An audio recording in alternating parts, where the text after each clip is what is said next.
ನಮಸ್ಕಾರ, ಸಂಪೂರ್ಣ ನ್ಯೂಸ್ಗೆ ಸ್ವಾಗತ. ನಾನು ಮಹಾದೇವ್ ದಿಗ್ಗಾಂವ್. ರಾಜ್ಯದ ವಿವಿಧ ಇಲಾಖೆಗಳಲ್ಲಿ ಖಾಲಿ ಇರುವ ಬೃಹತ್ ಪ್ರಮಾಣದ ಹುದ್ದೆಗಳನ್ನು ಭರ್ತಿ ಮಾಡಲು ಕರ್ನಾಟಕ ಸರ್ಕಾರ ಮಹತ್ವದ ನಿರ್ಧಾರ ಕೈಗೊಂಡಿದೆ. ಒಟ್ಟು 72,186 ಹುದ್ದೆಗಳನ್ನು ಅತ್ಯಂತ ವೇಗವಾಗಿ ಮತ್ತು ಪಾರದರ್ಶಕವಾಗಿ ಭರ್ತಿ ಮಾಡಲು ಸರ್ಕಾರ ಅಧಿಕೃತ ಆದೇಶ ಹೊರಡಿಸಿದೆ.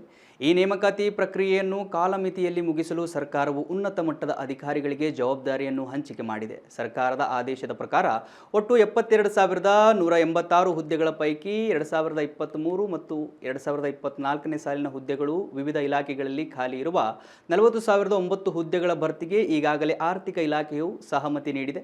ಕಲ್ಯಾಣ ಕರ್ನಾಟಕ ಸ್ಥಳೀಯ ವೃಂದದ ಅಡಿಯಲ್ಲಿ ಖಾಲಿ ಇರುವ 32,177 ಹುದ್ದೆಗಳ ಪೈಕಿ 80% ಹುದ್ದೆಗಳ ಭರ್ತಿಗೆ ಆರ್ಥಿಕ ಇಲಾಖೆ ಅನುಮೋದನೆ ನೀಡಿದೆ.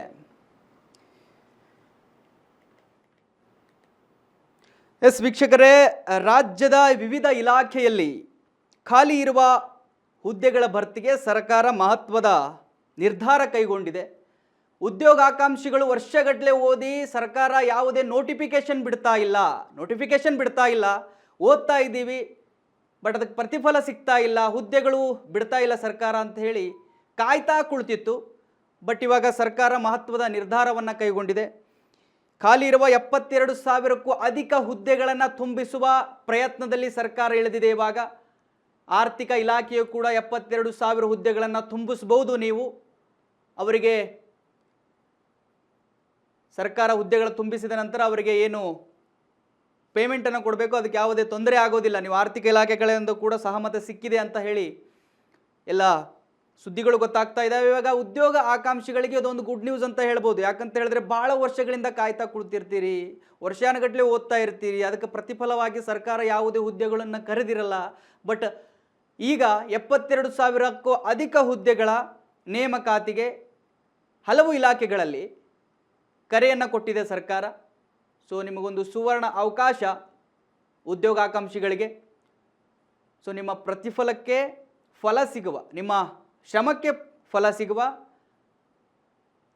ಎಲ್ಲ ಸಂದರ್ಭಗಳು ಕೂಡ ಬಂದಿದ್ದಾವೆ. ನೀವು ಇನ್ನೊಂದು ಸ್ವಲ್ಪ ಹೆಚ್ಚಿಗೆ ಓದಿನ ಕಡೆ ಗಮನ ಕೊಟ್ಟು, ಸೊ ಈ ಒಂದು ಸರ್ಕಾರದ ಏನು ಹುದ್ದೆ ಬಿಟ್ಟಿದೆ, ಇಷ್ಟು ದಿವಸಗಳ ಬಿಟ್ಟಿರಲಿಲ್ಲ, ಬಟ್ ನೀವು ಕಾಯ್ತಾ ಇದ್ರಿ. ಇವಾಗ ಸರ್ಕಾರದ ಕಡೆಯಿಂದ ಕರೆಯನ್ನು ಕೊಟ್ಟಿದ್ದಾರೆ ಹಲವು ಇಲಾಖೆಗಳಿಗೆ ಹುದ್ದೆಗಳನ್ನು ಭರ್ತಿ ಮಾಡೋದಕ್ಕೆ. ಒಂದು ಸುವರ್ಣ ಅವಕಾಶ. ಯಾರು ಉದ್ಯೋಗ ಆಕಾಂಕ್ಷಿಗಳಿರ್ತಾರಲ್ಲ ಅವರಿಗೆಲ್ಲ ಇದೊಂದು ಮತ್ತೊಂದು ಅವಕಾಶ ಅಂತ ಹೇಳ್ಬೋದು.